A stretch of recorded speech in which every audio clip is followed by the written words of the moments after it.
So guys, as you probably know, in social media you always need a hook and you have to name a few things directly, otherwise nobody's listening. I'm Benni. I have a German YouTube account with 260,000 followers. I wrote 10 books. I built 2 gyms in Germany. I'm one of the founders of the Quality Group, which is the biggest supplement company in Europe. You better know the brands ESN, Elite Sports Nutrition or More Nutrition. And I'm also one of the founders of the clothing brand OACE. And sometimes I don't even realize how we came to that point here, but I'm so grateful. Those last 10 years have been the hardest and at the same time the greatest years of my entire life. And this is my story.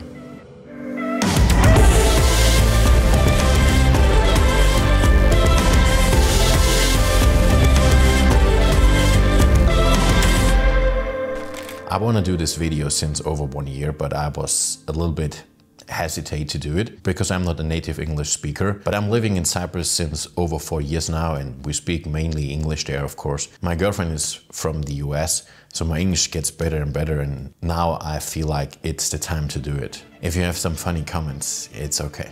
I can deal with that. So when I was 15, my biggest dream was, like of course every young man, to look like the Rock Johnson or Mark Wahlberg. I wanted to look like those typical fitness models, and that was the reason why I started working out in a gym. It was an unofficial gym from the handball team and I had not the money to go to a regular gym, so I just went with them to the gym and we worked out. We had no clue, and my goal was to become a jack dude and look like a fitness model. And the first 3 years I pretty much failed and it was very frustrating, and that was the main reason why I dig really deep into that whole fitness topic. And at the end, I became a personal trainer and I coached thousands of people in person and also online. I started doing that because at one point I looked quite decent and more people asked me, hey, do you have a tip for me? And of course I gave them a tip and I made a business out of that. And at one point I thought, okay, if so many people ask me that in person, why I don't start a YouTube channel and share everything I know there? And this is exactly what I did. And this was in 2012. Exactly 13 years ago. I was a young guy and I was explaining people how to take creatine, how to deadlift, how to bench press and all that kind of stuff. Back in the days, YouTube was more a green play field, right? You could upload and you had almost no competition. So I remember the days where I had like 1,000 views and I sold already 10 workout plans and stuff like that. So it was really easy to get attention. People see you and then they trust you because you know what you talk about. And then you also make a business out of that. And my YouTube became bigger and bigger, and I think we hit at one point 35 million views. My YouTube channel was in German, so it's a quite crazy number if you think about that. I uploaded over 1,000 videos, mainly tutorials. At one point I vlogged. Yeah, I created one of the biggest German fitness communities. This was the toughest years and also the greatest years of my whole life. I was struggling every single day. And I remember when I was doing personal training and created a YouTube channel, I was filming my stuff. I woke up at 6 a.m. I started filming my YouTube stuff at 7. After 4 or 5 hours of recording, I started cutting the videos. Then I went to the gym. I recorded more stuff there. I uploaded stuff. I wrote nutrition and workout plans and I cut it as long as I could. It was wake up, work as many hours as you can, go to sleep. Back in the days, we were uploading every single day a YouTube video. It was more a competition. We had like 10 people uploading stuff and everybody tried to put out as much content as possible. I think it took me like over 1 year to achieve more than 10,000 YouTube subscribers. And then from there on, I think like another 6 or 7 months to hit 100,000. My peak was 260,000 followers. I was really surprised how many people watch my stuff because I'm just a normal guy from the neighborhood who loves working out, and I was just sharing all I knew. At one point I decided, like very similar to Jeff Nippert, to sell ebooks. This was back in the days 2015, 16, 17. I was writing a lot of programs and I wrote a lot of ebooks. I made quite good money out of that. I think in total I wrote like 10 books about nutrition and training. And that was also the foundation how I built 2 gyms. So at one point I had money from all those online sales, and then I thought, okay, what can I do with that? And I decided to invest that into 2 gyms. One was where I was living and one was like a little bit more away from my hometown. There was just a good location and I decided to build 2 gyms there. From there on, we of course educated a lot of coaches, and those gyms were growing, and my original plan was at one point I have those gyms when I stop my YouTube career, I can just stand in the gym and be there a trainer by myself and have like a retirement plan. But of course it came a little bit different than expected. At one point, I had also sponsors. I tried to help the sponsors how to make better products in the supplement industry. They were not like doing what I wanted. So I was always coming from a pure consumer view, right? I was the best customer by myself. I knew what kind of ingredients I want to combine. I knew a lot about quality control. I knew a lot of companies are just doing white labelings. I was very interested in about having our own production, controlling ingredients multiple times. Basically, none of them were doing the things like I would love to have it. So that's the reason why we at one point decided to make our own supplement company. And now we just jumped 7-8 years ahead, and the Quality Group is today the biggest supplement company in Europe. You probably heard about, if you're in the hybrid or high rock space, hopefully you heard about ESN. Maybe you have heard about More Nutrition. More Nutrition is more the Weight Watchers brand for women who want to save calories and want to enjoy. And it's more like a girly brand, and ESN is the complete opposite, pure performance, elite sports nutrition,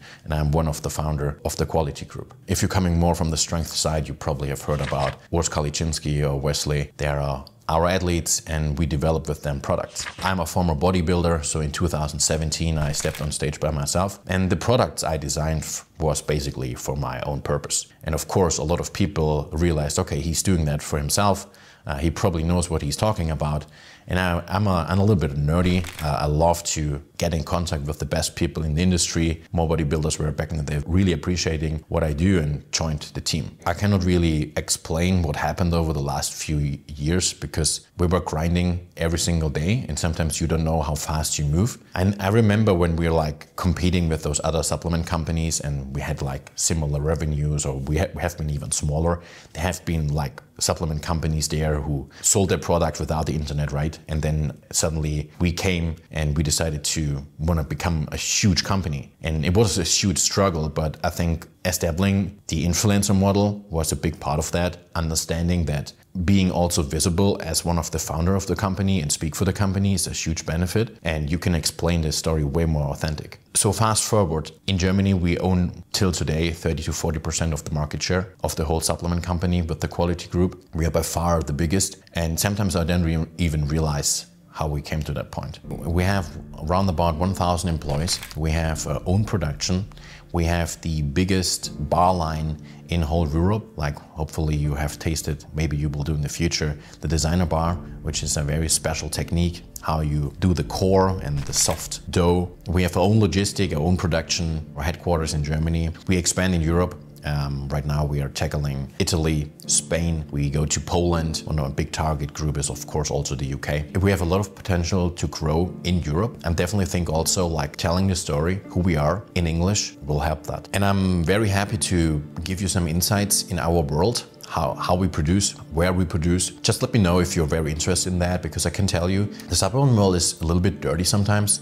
There's a lot of white labeling going on, a lot of ingredients who get not tested, and because I'm consuming the products by myself, we have very high standards and very high requirements what we have to fulfill, and I would love to show you that, and after that I'm pretty sure you have a way better understanding. In the US, for example, when I'm there with Mac, sometimes I of course check all your stores. I see a lot of BCAAs get still sold there. We as a company, we don't even sell BCAAs in Germany. We did a big announcement that we don't want to sell this product because we don't believe in it. To do a quick sum up for the topic, BCAAs are just 3 amino acids. All of those 3 amino acids are in every whey protein, in every meat, in every egg. It's like more a money grab for a lot of companies, and we decided to don't do that because we recommend people just a regular whey protein. You get way more out of a whey protein compared to just BCAAs, which are just 3 amino acids. That's the main reason. And we sacrifice there some margin and revenue, but we're willing to do that because we believe that a customer appreciates also the decision from us. We only sell products, we believe in it. When I look to the US, I think like the US market is very different. There's way more scammy things. And hopefully some of you who follow this channel will get some good insights in the future. At one point, I decided to move to Cyprus because I was so sick of the weather in Germany and of course also the taxes in Germany. And I just moved out of the cold and decided to start somewhere new in Cyprus, on the island. For all the US people, Cyprus is a little bit like the European Florida, I would say. It's beautiful. I never regret to move there. I was never really an Instagram guy. I was doing it, and of course it was also always be part of our business, right? You have to explain the products, but I'm more a long-term format guy. At one point I just didn't feel it anymore. I was doing powerlifting in 2013, 14. I was doing a competition, then I moved to the bodybuilding world. I did a competition there as well. I decided I have not the potential to become an IFBB pro, so why should I even try if I know I don't have the genetic to get to the top. So I decided to go more into the fitness route, and of course, as probably some of you know, today I'm doing more of the hybrid stuff. Hyrox, of course, also a lot biased because my girlfriend Megan Jacoby is the world champion. I decided to end my YouTube account in 2021, and it was always my plan to get back on YouTube when I have the freedom, the luxury situation to just do whatever I want. I'm so thankful for everything which played out exactly as I wanted over the last few years. Of course, there were a lot of failures and it was a lot of struggle, but I'm so thankful, and the German community is so supporting for us, and I really love it.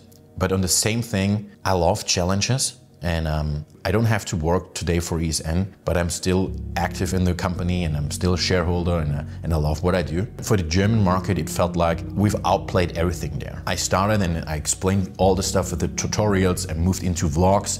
We took over the supplement market, and it felt like we cannot achieve there so much more. As ESN is known for being more a brand for strength training for the bodybuilding world, we sponsor the Mr. Olympia, for example. We have plenty of bodybuilders under contract. At one point, with having such a high market share, we decided, okay, we want to move a little bit out of our core business, more into the endurance world. But it's very difficult to do that as a brand. Sometimes you lose your core audience and they don't feel so close to your brand anymore. That was the main reason why we did that very carefully. We moved a little bit into the CrossFit and of course more into Hyrox, because we feel like Hyrox is the next big thing. And one of my friends, Luke, he is the first Hyrox world champion, so he knew everything what's going on there. And I contacted him and said, hey, I think like we want to jump into the Hyrox world with ESN. Usually it's when you feel like it's a little bit scary to do that because nobody knows it, that's usually also the right timing, because Isoclear, our main product, back in the days, nobody was using it. At one point I was standing in the kitchen and I said, I'm just sick of using a protein shake, which is always thick and like a milkshake. I want something like more lemonade. This was how we developed Isoclear. It was a protein lemonade, a clear way, but it tasted more like juice. So, but nobody believed it in that, right? And back in the days when we signed like a lot of Hyrox athletes and decided to move into the Hyrox field, it was so small, nobody was really believing it. If you watch Hyrox nowadays, of course it's huge. Everybody talks about that. The CrossFitters move over. So again, we were like very early, and it was absolutely the right decision. When I think about what's one of our secrets, I realized that founders of companies are in the company for a long time, solving their own problems and actually do the sport they promote. We decided to develop with the athletes the products. We focus on the customers. View it like that, and you come from the needs of a customer, you can make amazing products. And amazing products in the end win. And that's exactly the reason why I do Hyrox today. I decided 1.5 years ago, we do Hyrox. We want to be one of the first who have the deals, who have the athletes, and create the best products for that. And I'm competing now for over a year. Of course, it's just fun, but it gives me a very good understanding for Meg, what she needs, and also what it means to do Hyrox. And it's a lot of fun, and I love to see by myself the improvements. It's a little bit different when you have more a strength background. Now you have to balance the endurance part very carefully with the strength part. Back in the days, cardio was an enemy. Everything like above 30 minutes of cardio, we tried to avoid that because you also could risk like losing mass as a bodybuilder. We're a little bit funny on that. And it's really nice to see what we have achieved in the Hyrox world by not being an official sponsor. And I have to say, I absolutely love the Hyrox world. The community is so amazing. We see so many similar people on different events. Everybody is so lovely and supporting. And it feels like a big family. And doing it by myself was one of the best decisions I could do. I never felt better in my life than now, right? In bodybuilding, I was more jacked and massive, of course, huge, but I was definitely not as fit as today. This is also how I met Meg Jacoby. So we signed her, and at one point, like, she was reaching out and asked me a lot of things because she wanted to become a better athlete. And we started working together I helped her a lot with the nutrition and all my experience. At one point I realized, okay, there's also more than just work together. Then we did a mixed double in Washington, and after that we went for a basketball game, and we just spent a lot of time, and we realized, okay, we like us a little bit more than just on a work base. The company moved ESN internally because we are focusing on internationalization, was shifting more and more into English. Then of course with my breakup and then having a new girlfriend, which is from the US, I was forced to speak more English. I'm not saying my English is good, but I feel confident enough to do it now. I wanted to do that for such a long time, but I was afraid to do it. I was like, maybe they judge me, right? And nobody wants to listen. And Meg gave me also a lot of confidence because all my English is coming from her. I just pick up some new words, and more people from the US are now following me and ask me English questions. And I was like, okay, maybe now it's just the time to do it. I just tell my story and I try that in English. One big part is also, I think it came through Meg and being involved more into the US community. I think the German culture is very different to the US culture because it's very difficult to do that in Germany. You have a lot of people who want to see you fail. In the US, you can honestly and tell your story. It does not feel weird. And in Germany, a lot of people try to hide what they have achieved. We have a lot of jealousy in our culture. Some people are very miserable and unhappy in Germany. I don't know if this is coming from taxes or weather, but you don't celebrate success so much. I was also way more shy and hesitate to tell what we do and talk about, be very open about some things. And of course, hate is gonna hate, but you have a lot of people who are also get inspired and be very supportive and celebrate you. And that's also one of the main reasons why I also want to do that in English. The different culture and the different community I will attract also with my content is exactly what I want. To sum that up, basically I was just a teenager, 15 years old, and I decided to become Jack to be more attractive to women. That was my original idea. At one point, of course, as a lot of men become then too jacked and the women don't like it anymore, but guys, we are on our mission, right? So yeah, then I shared a lot of stuff off YouTube. I built 2 gyms. Now I have a supplement company and we're the market leader in Germany, and it's sometimes really hard to understand this is reality and it's really happening. I just enjoyed so much still. And now I jump into a new cold water and I do my YouTube channel in English. And I don't know how this turns out and if somebody is even watching. You know what I really want to do? At one point, I will have kids and I will tell my kids exactly what I did. And I will show them also my YouTube channel, and it would definitely grow up with 2 languages, so they could watch that and could see all of the years of hard work, dedication, a lot of passion, that it's definitely worth going for it. So I had a dream, and my dream was sometimes so big that probably a lot of people told me like, this is a little bit delusional, but it also gave me the confidence, okay, I'm exactly on the right way. People have to think like you're too crazy. That's when you know, okay, you do right.